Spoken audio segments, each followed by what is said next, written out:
All right, we've come a long ways in following Dr. Wilmington and his basic stages in the Book of Ages.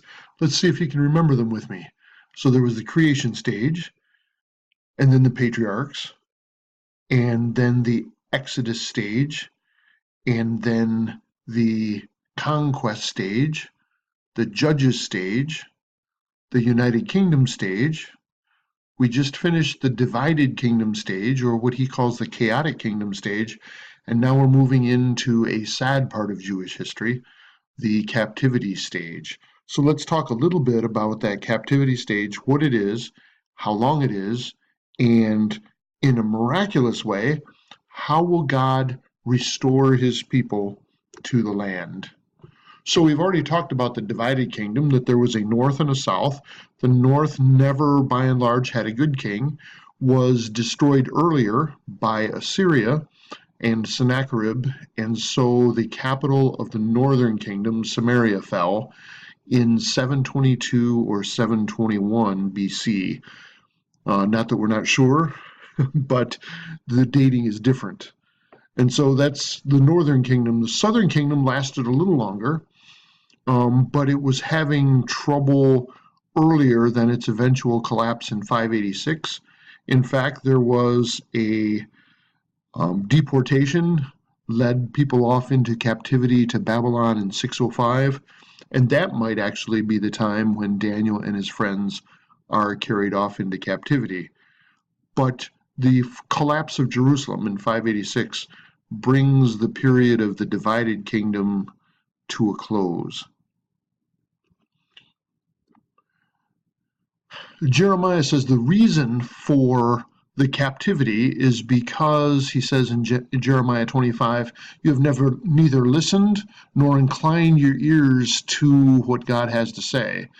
He actually describes Nebuchadnezzar, the king of Babylon, as my servant, coming to bring God's judgment on God's people.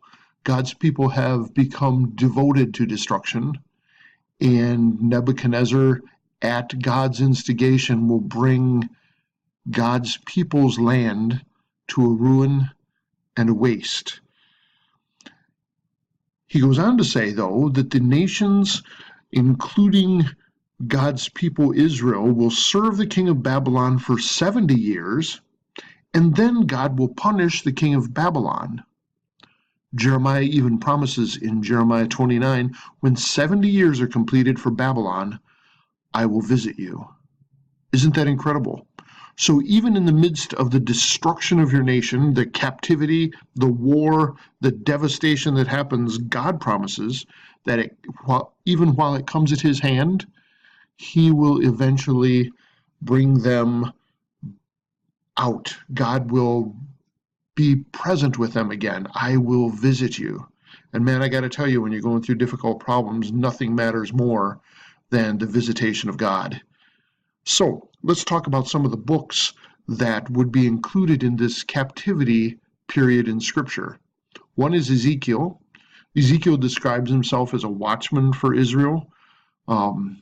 He describes himself as sitting by one of the canals in Babylon, sitting where the exiles are sitting, and even sensing their pain, their grief in such a way that he says, I sat there overwhelmed among them for 7 days. You get the same kind of picture from Ezekiel as you do from Lamentations. And there is even a psalm that describes that kind of grief as well. We'll be taking a look at that later on. So Ezekiel is one of the books from the captivity stage.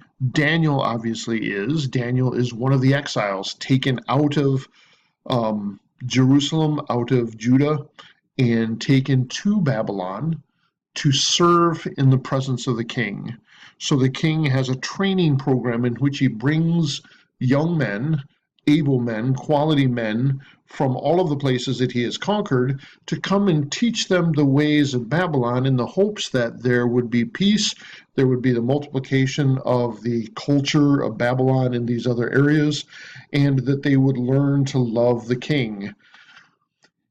Probably Daniel and his friends became eunuchs, that this was a program of administration, of service to the king, and so they probably became eunuchs. But they were to learn the customs of Babylon and eventually come to love the king. Esther is a book that perhaps belongs in the return stage, but it has ramifications in the captivity stage as well, because we have the story of Esther in Persia, and so there is a group of Jews that when they are allowed by Cyrus to return to the Holy Land, they choose not to go for purposes of family, for purposes of jobs and businesses, and all kinds of secular arguments for staying with Persia. So you can see there's a bit of a question, should I stay or should I go? And we have people like Nehemiah and Ezra heading back, and we have Esther and Mordecai who are staying in Persia to have influence in Persia and hopefully to bring about change. So those are the books that are usually related with the captivity stage. Esther, as I said, actually happens during the time of the return because some Jews had already gone back, but Esther and her family have stayed. There's an interesting prayer in the book of Daniel. If you look at Daniel chapter 9, chapter 10, there's a wonderful prayer in which he takes up the cause of his nation, says that God has brought them to open shame for the things that they've done. It is a corporate national confession because what Daniel is worried about is the 70 years that God had promised by Jeremiah are coming to an end. And he says this, all this calamity has come upon us, yet we have not entreated the favor of the Lord. In other words, Daniel is looking around, and by and large, nationally, the Jewish people have not learned their lesson.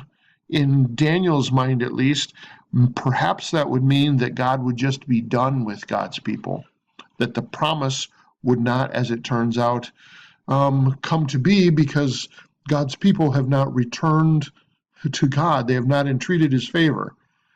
So Daniel in his prayer says, let your anger and your wrath turn away from your city, Jerusalem.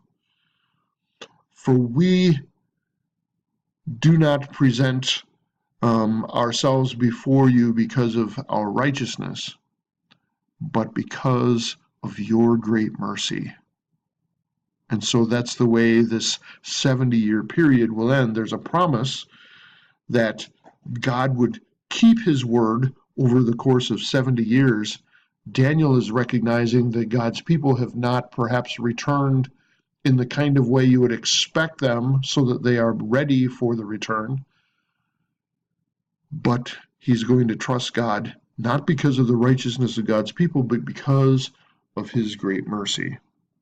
So the captivity stage is the 70-year period that begins with the fall of Jerusalem and ends with the announcement of Cyrus, the king of Persia, to restore God's people, to allow them to go home. That's a pretty incredible thing. We'll talk more.